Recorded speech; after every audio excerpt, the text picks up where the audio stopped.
As Clitheroe's leading second-hand hypercar dealer, we would like to thank you for all your messages of support and to reassure our customers that we are not dead. So, for all your hypercar needs, come to Malcolm's McLaren. Thank you.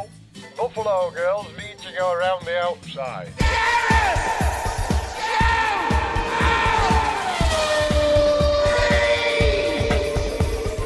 Hey Speedsters, he's Richard. Hello. He's Zog. Hello. I'm Gareth, and this week, it's my confessional, this week I got a parking ticket on my car parked right outside my house. Okay. That always feels bad. Yeah. Because my residence parking permit had expired. Oh. Had they sent you a reminder? And this is the point. No. And neither did the other 200 people in this estate that I live on here get a reminder. So, because I think your challenge may be valid. yeah, I'm appealing that one, but yeah. I would like to apologise to the very nice man who just put the ticket on the car. When it was pointed out to me, I went chasing after him. I said, really indignant. Why have you put a ticket on my car? Because I parked my car, like you guys park, right up to the end of the allowed parking space there, so the wheels are within the bay. Yeah. You've got a bit of overhang. You know, it's Yeah, perfect. yeah, That's really what you should do to maximise the space available. Yep. Quite indignant that my car, when he said, my car wasn't on the line, he said, no, but your residence parking's expired. Oh, humble pie. Then I thought, hang on, I haven't had a reminder. So I'll keep you posted on this. There may be a massive law case.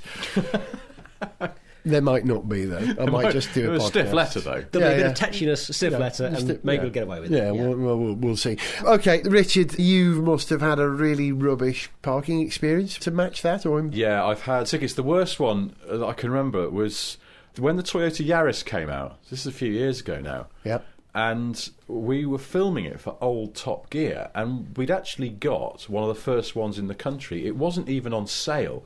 And after we'd finished filming it, I took it for the weekend, and I'd come down to London to see some friends, parked it near Euston Station somewhere, and when I went back the next morning, it had gone. Uh-oh. So my first thought was, oh no, it's been nicked. That's really embarrassing. It's like this car that isn't even on sale, and I've gone and let it be stolen.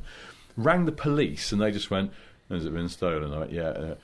Are you sure you're not in a residence parking area? And I looked, and I was standing right beneath a sign that said, and even at weekends it was enforced, and they'd come round and they'd taken my car, and I had to go to Kentish Town Vehicle Pound and get it back, because I was suddenly in this, I was like, oh my God, I can't ring Toyota and go, I'm sorry, but I've lost your car that isn't even on sale yet. And then going to the pound, and thankfully the registration number, it being a press car, was also on the key fob, because otherwise I wouldn't have been able to remember what the reg was. It's not my car. Yeah. But and going, here's the registration. They went, what make is it? A model? And I went, it's a Toyota Yaris. And they went, what? And I went, it's a Toyota Yaris. What's that? And I was like, it's new. They're not out yet.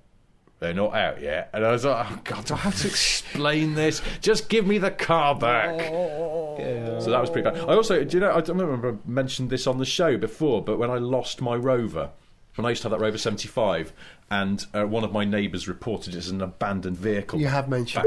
And it got taken.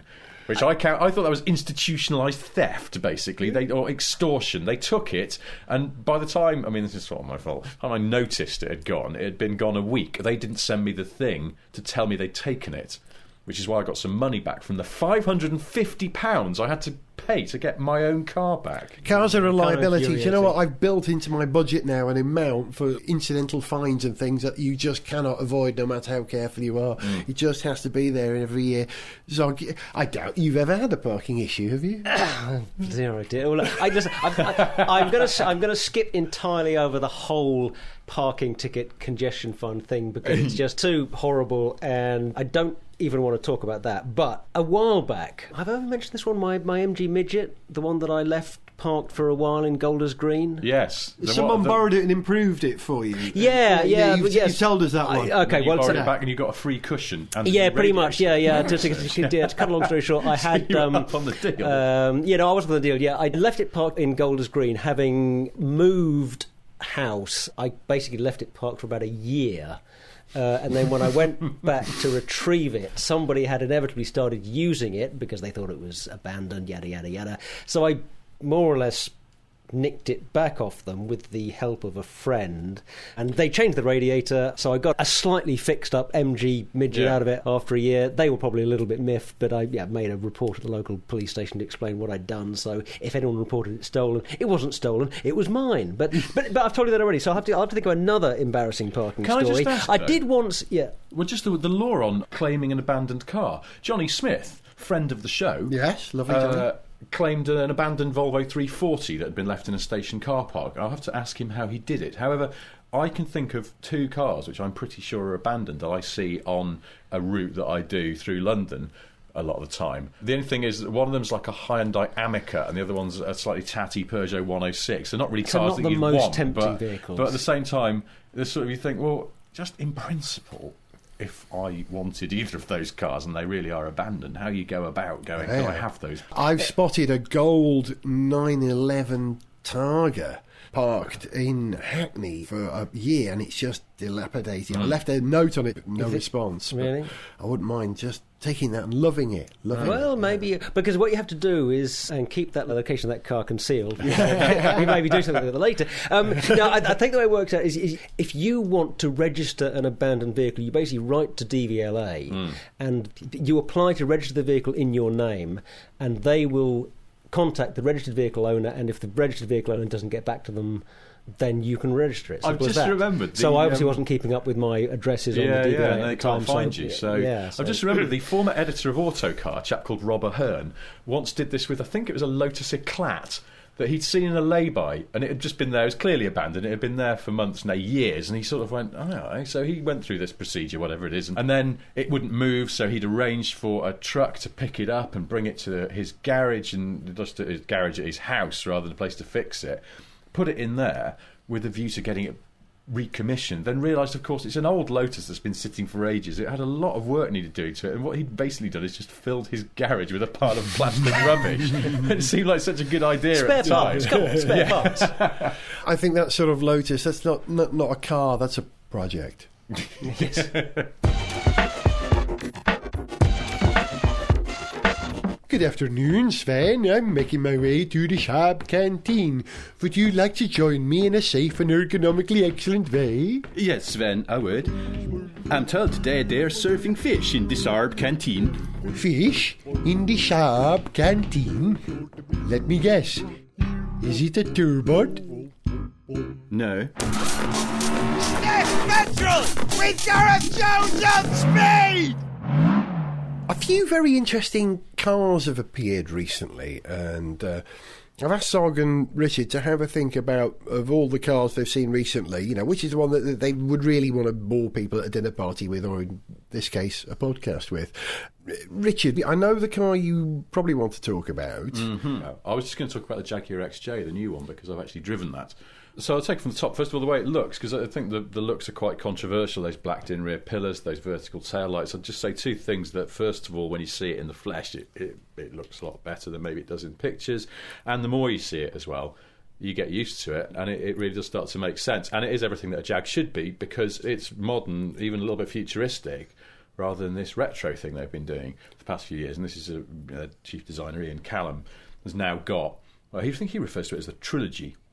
Sounds a little bit pretentious, but I know what he means. It's like, because you've got the XK and the XF and now the XJ, and so you've got 3 thoroughly modern Jaguars that are the bedrock of their range. They don't make the X-Type anymore, so that is the Jag range. Although it should really be a triumvirate or a tri or something like that, because a trilogy is something that's published. Well, it sounds like they're sequels to each exactly, other. Yeah. So we're being picky. Memo to Ian Callum, not a trilogy, mate. Are the Holy Trinity, perhaps? Yes, there you go. Trinity. That's good. Trinity. Oh, yeah.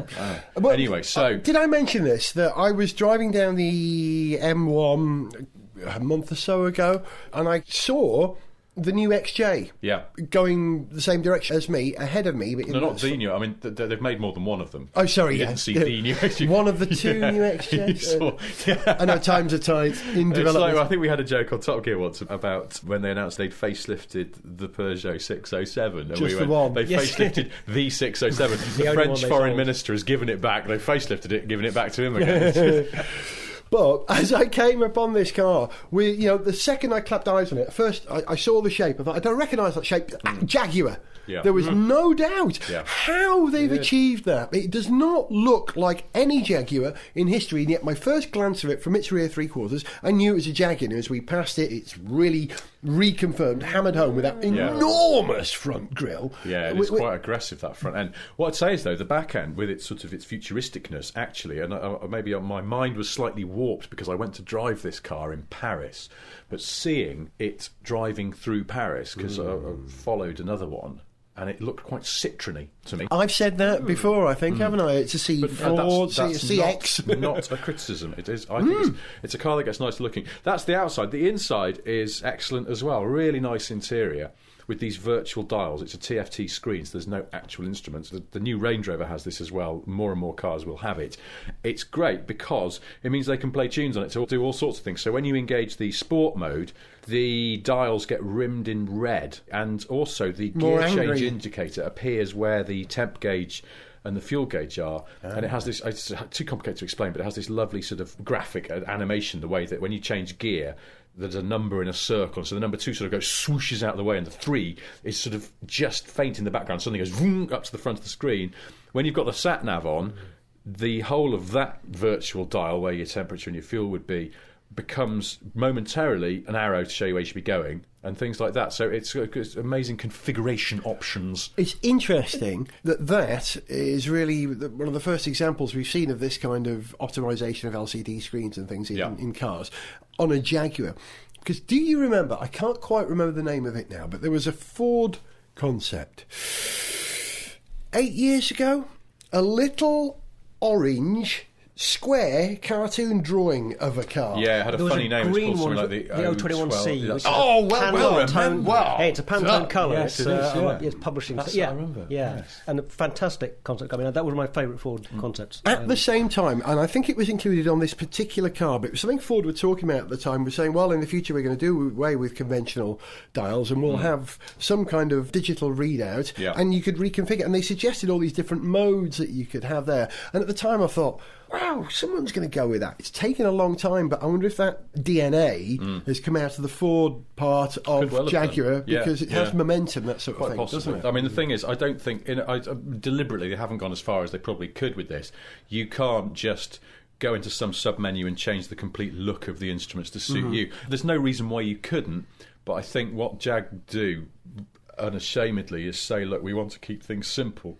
So they don't go down the iDrive MMI type route. They keep things pretty much, it's all on a touchscreen. The touchscreen, you were saying about that XF the other week, just not quite as good as it should be compared to something like an iPhone. Yep. Unfortunately, the XJ, same thing. For some reason, at the top edges of the screen where you've got like the heated seat controls, that just doesn't respond quite as well as it should. Okay, there's two ways of doing these screens. There's resistive and capacitive. So I'm wondering if the iPhone, which is the capacitive, the resistive. No, it's capacitive, and that's why. Well, it's one of the reasons why touchscreen on the iPhone works as well as it does, and without getting boringly iPhoney, one of the reasons why it's such a successful product is that one of the things they've got absolutely right is that touchscreen. It works, I think, better than any other touchscreen device I've ever used. To be fair, I think any car is struggling to match the functionality of a handheld device, which is suspended with you as you move. If you're in a car, there's always going to be a bit of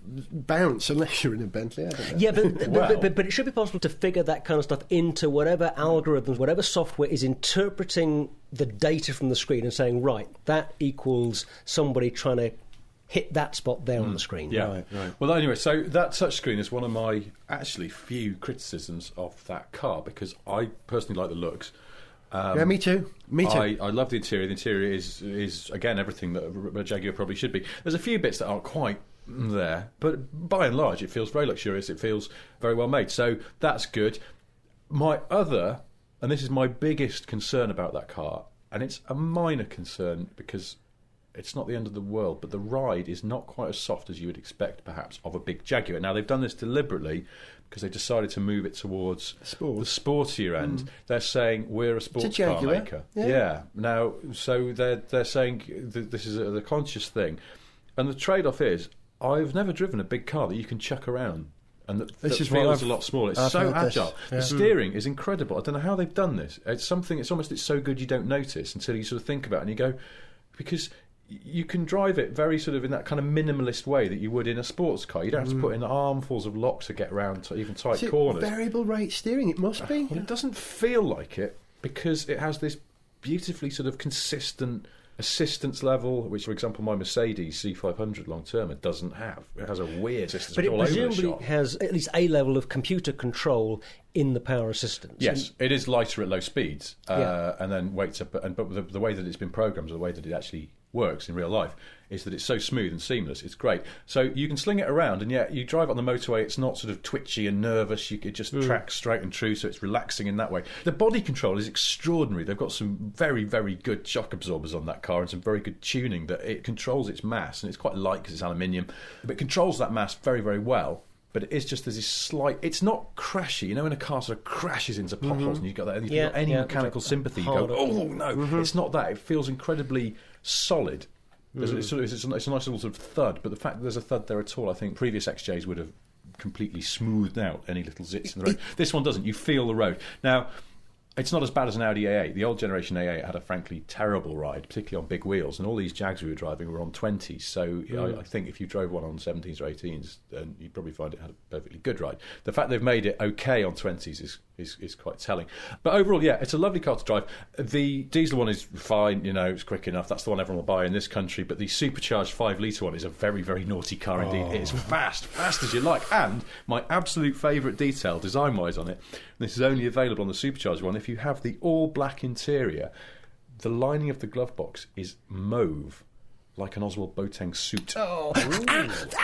The same mauve on the interior of the A-pillars in the XFR I drove, which I think I described as indigo, but I think I know exactly the tone you mean. I've got a picture of it, but I've turned my phone off, so I can't tell you. I can't show you right now, but it's in the bin in the middle. And it's just one of those things where no one knows it's there, and then every time you just go into the bin to plug your iPod in or something like that, you just see a bright lining, like the bright lining on a fancy suit jacket. And I just think it doesn't cost them any more to do that, really, but they've done it because they could, and I think that's actually quite telling about the attention to detail that's gone into that car. So overall, yeah, really like it. Can't wait to try it in this country. You've got one to try. I was supposed to be doing something in April, but the dates haven't firmed up per se. So I will drive one. Because have you noticed all of our roads have fallen apart? The bad weather. The roads in this country are now just shocking. So I'd like to know how the Jag copes with that. But overall, I think it's a fabulous looking car and it drives really nicely.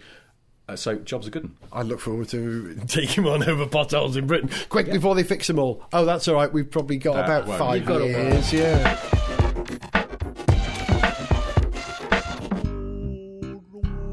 Well, Sven, I very much enjoyed my fish in the Saab Canteen. Yes, Sven. I also enjoyed my fish in the Saab Canteen.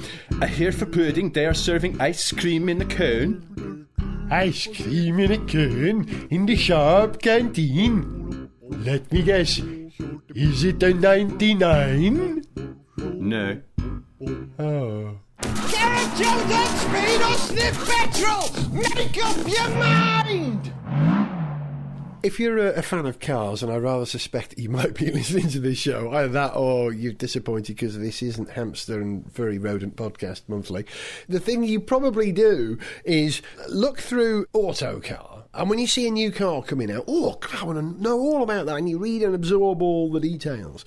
Now, one of the great pleasures of hanging out with some other sad who like cars as well is that you don't need to digest everything, because I know certain cars I could just turn to my 2 friends to, because they will be seriously considering every facet of that new bit of automotive design. Zog, I just know the car that you're very interested in. That was at Geneva. It did rather catch my eye, yes. Yeah, the new Porsche 918, the new Porsche 918 Spider, rather, I should say, which is a concept car that was unveiled at Geneva. By all accounts, it's, fairly likely to make production, but who knows, until these things actually happen.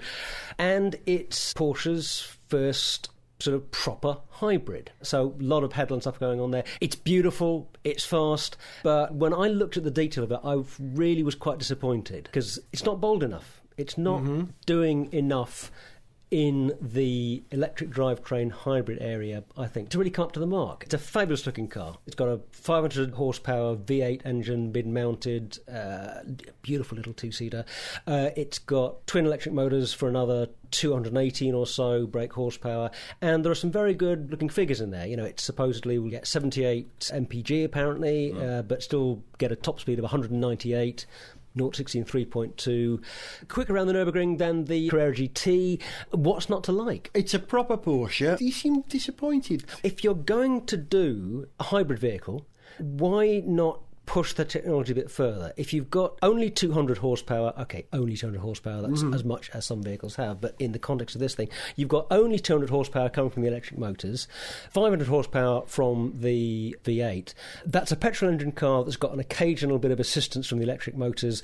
Okay, it's going to be sometimes, and by the looks of it, only on very, very short trips, getting a significant contribution from the electric motors, from the power stored in the batteries, but it's basically a petrol engine supercar with some hybrid gubbins thrown in. What I was really hoping Porsche would do with their first sort of proper hybrid vehicle would be to show what you can do with the technology, how far you can push it. It would be essentially an electric vehicle with additional contribution, with topping up from some kind of liquid fueled engine. It's not quite radical enough for me, which is, and I hate to say that because it's beautiful and it's fast, and it's a Porsche, which is Porsche, which I love, passion. and so Because there was some stuff at the Geneva show. Which I went there, and there's some things going on with that, with hybrid cars where there's an engine that tops up and that can run at a constant speed, so it's not directly connected to the wheels. And that makes it more efficient, and that's clever, that's smart. That's very clever. And here's the thing, because Yeah. the Chevy Volt does that, of course, but the